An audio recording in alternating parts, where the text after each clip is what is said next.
એક સમયની વાત છે, પશ્ચિમના ખૂબ જ સમૃદ્ધ રાજ્ય અમરપુરમાં રાજા વિક્રમસિંહ અને રાણી સુભદ્રા રાજ્ય પર શાસન કરતા હતા. તેમનું રાજ્ય ખૂબ સમૃદ્ધ અને પ્રગતિશીલ હતું. આ સુંદર રાજ્યની માત્ર એક જ વારસદાર હતી, રાજકુમારી રૂપમતી.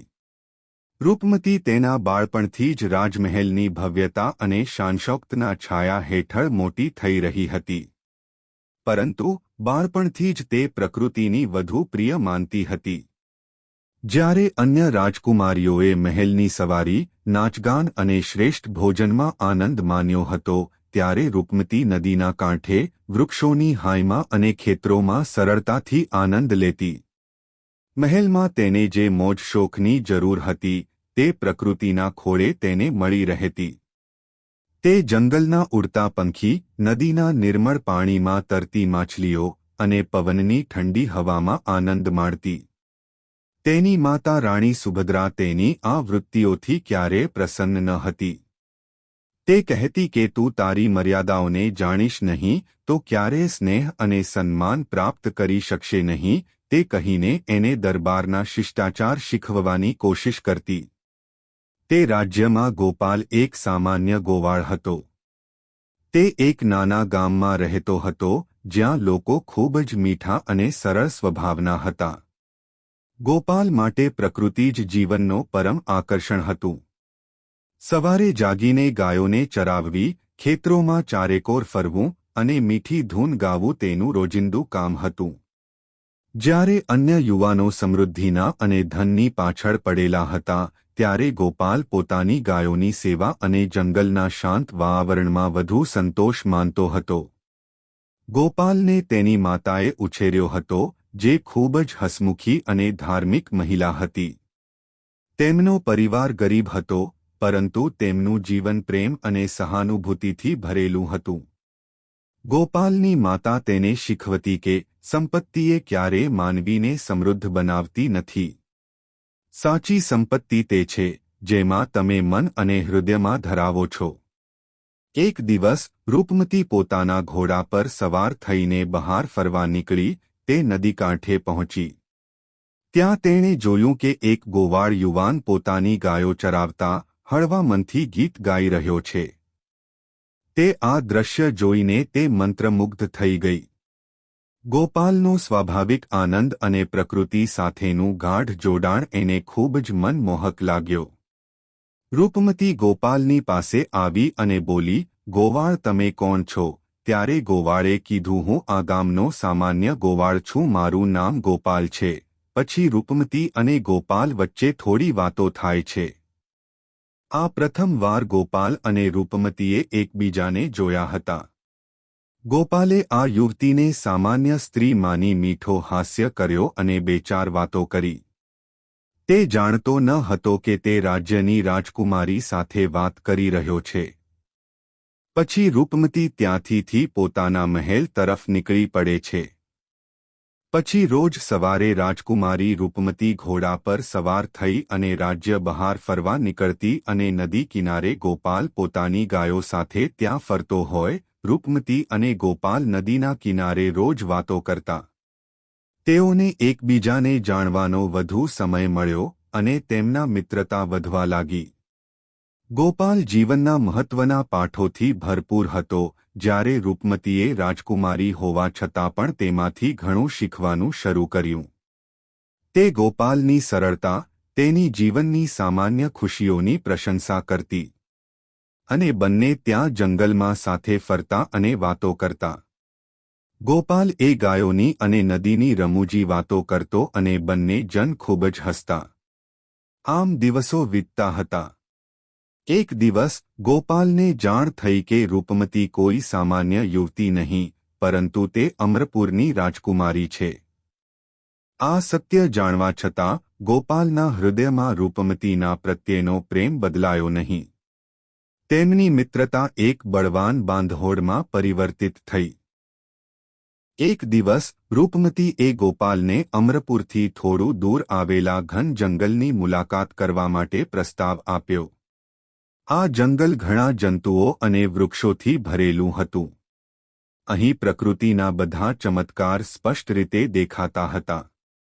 સવારના શુદ્ધ પવનમાં તેઓ નદીના કિનારે ભેગા થયા અને પછી આ ઘન જંગલ તરફ આગળ વધ્યા. ધીમે ધીમે જંગલમાં ઊંડા જઈને તેમણે તે પથરાયેલા વૃક્ષો, વિલાયતી પંખીઓ અને સાપની જેમ ઢીલાઈથી વહેતી નદીઓના દર્શન કર્યા. ગોપાલ આ જંગલ અને પ્રકૃતિના દરેક રૂપને ગૌરવ સાથે સમજાવતો હતો. અને તે કહેતો હતો કે આ વૃક્ષો કેટલાય વર્ષ જૂના છે અને આ વૃક્ષો પ્રકૃતિના પાયાની સ્મરણ કરાવે છે. જંગલની આ શાંતિમાં રૂપમતી અને ગોપાલની વચ્ચે એક ઊંડો અને અર્થપૂર્ણ સંવાદ થયો.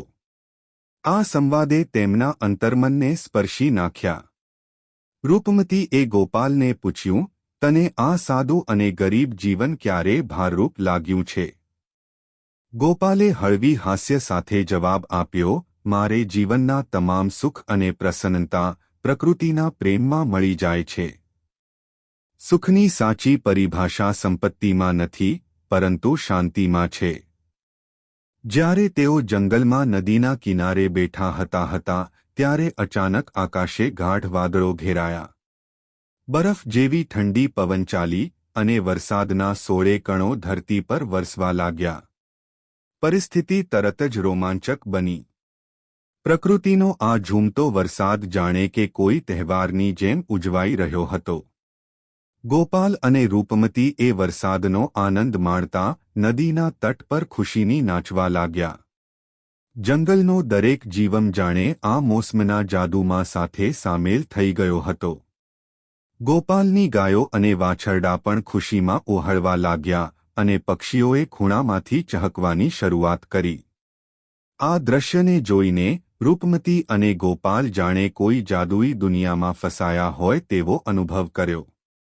જ્યારે ગોપાલ અને રૂપમતી નદી કિનારે પોતાના આનંદમાં વ્યસ્ત હતા ત્યારે જંગલના ઘનસ્ત તટેથી એક વાઘ અચાનક આવ્યો. તે મોટો અને ભયાનક હતો. પોતાની તીવ્ર નજરોથી બંનેને નિહાળી રહ્યો હતો.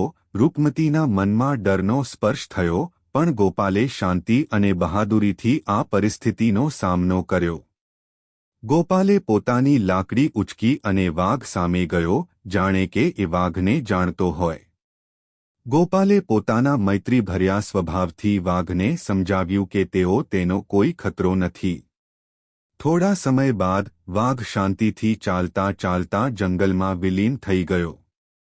આ ગોપાલની સાવધાનતા અને પ્રકૃતિ સાથેની સમજૂતીનું ઉત્તમ ઉદાહરણ હતું.